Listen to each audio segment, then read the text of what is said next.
Hello lovely ones. I'm making carrot ribbon salad. I love it. So you get 3 nice big fat healthy carrots, one of these.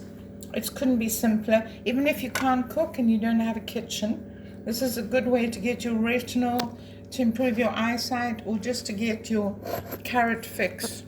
It's crunchy, it's delicious. So all you basically do is you run your vegetable peeler long ways and you get these beautiful carrot curls. You see how easy it is?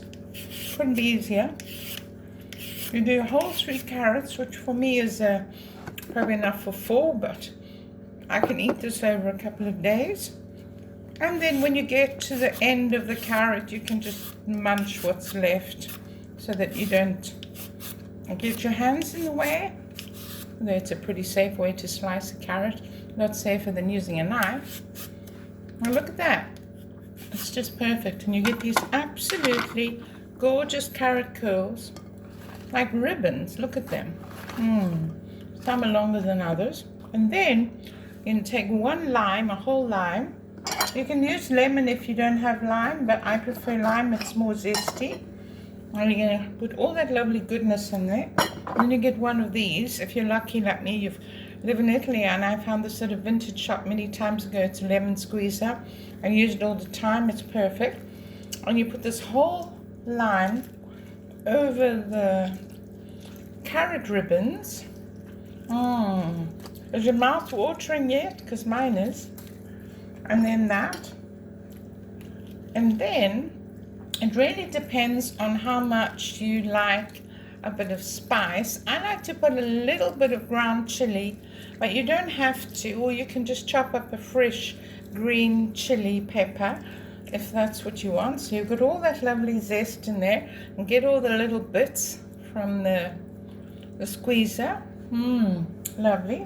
And then you're going to take a whole clove of garlic, and you're going to chop it into the smallest pieces you can, or you can squash it with a garlic press. I don't mind tiny pieces of garlic in my salad.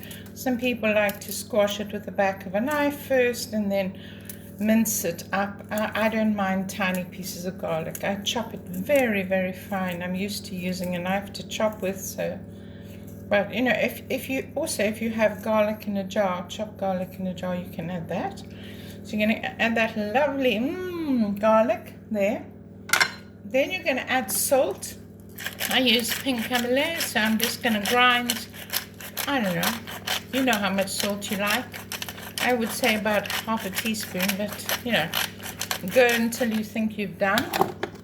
Tiny bit of black pepper, also ground. You're going to grind a little bit of pepper, and you can also use mixed peppercorns if you prefer red peppercorns, pink peppercorns. You're going to do that, and then you're going to get a tiny bit of peperoncino. See, this is just peperoncino, much ground chili, and I'm just going to literally put a 1/4 of a teaspoon over this because I don't want it too hot. And then you've already got the juice of the lime, so it's nice and tangy. And then you're going to get some apple cider vinegar or wine vinegar, whatever vinegar you normally like. And you're going to give a little glug of that, not too much because you don't want it too acidy. And there you are. Some people like to add olive oil just to spritz, and I'm going to do that. Some people don't because they just want a completely oil-free salad. It's up to you. I just add it because I live in Italy and olive oil is like water here, so I add a bit. And then using your hands, take off your rings if you don't mind, or you can use salad slippers. I just give that a good old going over. Look, and I cannot tell you, you're going to write and tell me if you don't fall in love with this salad and get your retinol in such a good way. The crunchiness. I could literally eat 6 bowls of this. And the lovely zest of the lime. What's best is if you go now, leave it in the fridge for 20 minutes to rest a bit and to absorb the garlic and the lime and the flavors. And then you serve it to your guests. Isn't it stunning? Look at it, with the blue and orange in my blue bowl. Isn't that the best thing you've ever seen? See you on the next one. Bye.